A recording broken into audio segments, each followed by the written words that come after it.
started in the Rotary in 1991.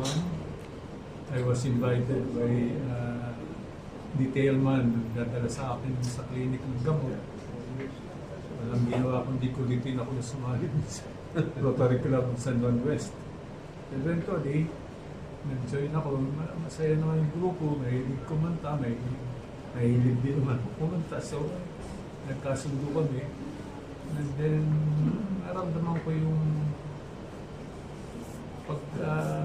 bigay mo ng servisyo, diretso doon sa tao. Kasi dahil sa profession ko, bubunot ako ng ipin sa mga indigent na lugar. Panahon ng panahon ng brownout. Mm-hmm.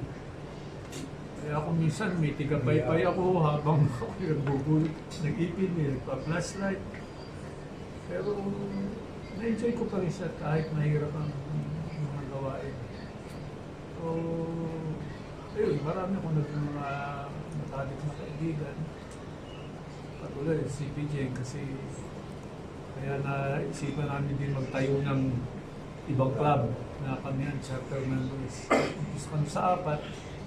Tapos kinuha namin yung palatio na saan kami mag-umpisa ng serbisyo. Kaya hanggang na-recruit naman namin si Kapitan.